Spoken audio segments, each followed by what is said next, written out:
Okay, so hello everyone, and today I'm going to talk about the flat universe theory, which is a theory I've been thinking about for some years, and this theory revolves tries to explain how gravity works in the flat universe and the flat Earth.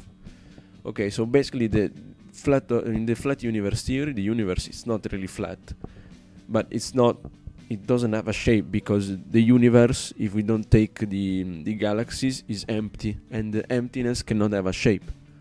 So for example, let's say a dumb example, you are not breathing squares of air, you're simply breathing air, but you can't say that it is a square because it has no form, it's like a gas.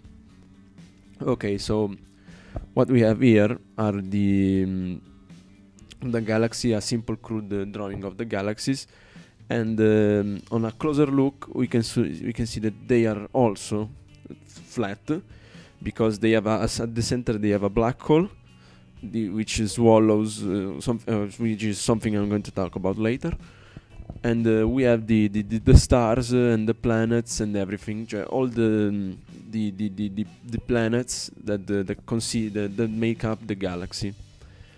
And let's say, for example, that we are here in this spot. A stupid example.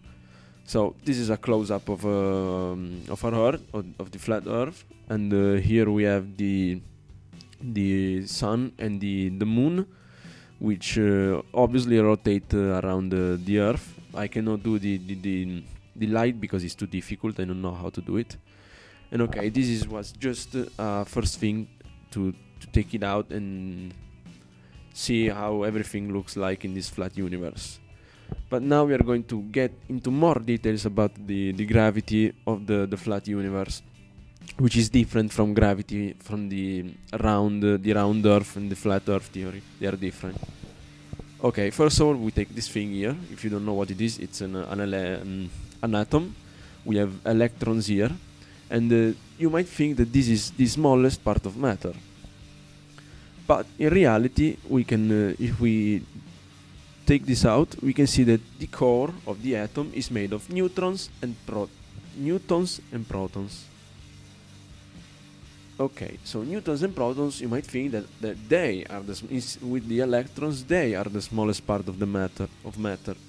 But it turns out, thanks to Einstein and other scientists, that there are things called elementary particles. Elementary particles are, for now, the smallest part of matter.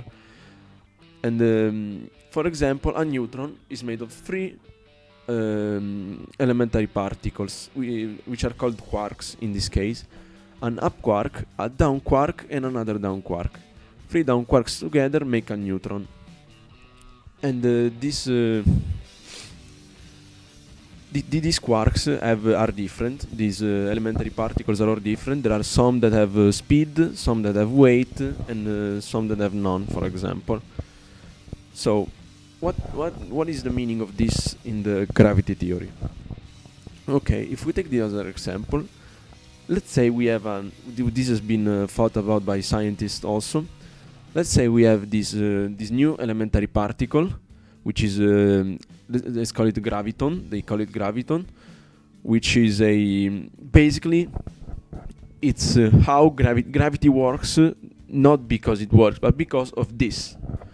Now, in the flat universe theory, the graviton is an elementary particle that has mass but has no speed, so it simply falls down. This elementary particle explains why everything, when thrown up, falls down, and why we do not float in the air.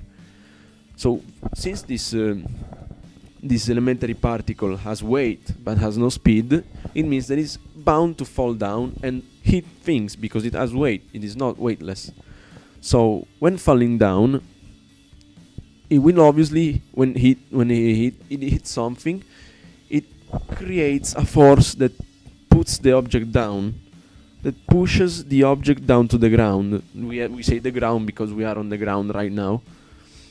So many millions and billions of this will have a strong force against us. So that's why we cannot jump really high. Well, it's because we are not strong enough, but also because the graviton that fall down hit us and stop our momentum. And another thing to talk about, and where do these gravitons come from? Okay, these have been around ever since the universe was created. And how they work is not that they get produced at an infinite rate and always fall down. These act like radiations, so they pass through objects. When they fall down, they pass through us and they go down. They pass through the Earth and they go under the flat Earth. And what happens when they reach the bottom of the universe, we say bottom, but it's not really a bottom. It's basically kind of how they would be teleported to the top of the universe. So they infinitely fall down, and when they fall down from the top of the universe, they gain momentum. So they regain the momentum they lost when they hit us and they stopped us. Because when they hit us, they lose momentum, like radiation, and they have to gain it back. And this unifies physics and explains how gravity works, and it makes perfect sense because it doesn't have any variables, because it's always the same. It always falls on one direction and never has any variables, so it is easy to calculate. Now I don't know the exact calculation because I have to work on that. I will probably make a video in the future. And this is the video. If you have any questions, ask in the comment section. And I hope we can have a nice discussion and share our opinions and our thoughts, and analyze them with critical thinking and try to say who is right and who is wrong. But no, we don't have to be forceful on others. If they don't accept our opinion, then whatever. Okay, so thanks for watching the video. I hope you understood everything. If you have any questions about this video, you can ask in the comments, obviously, as always.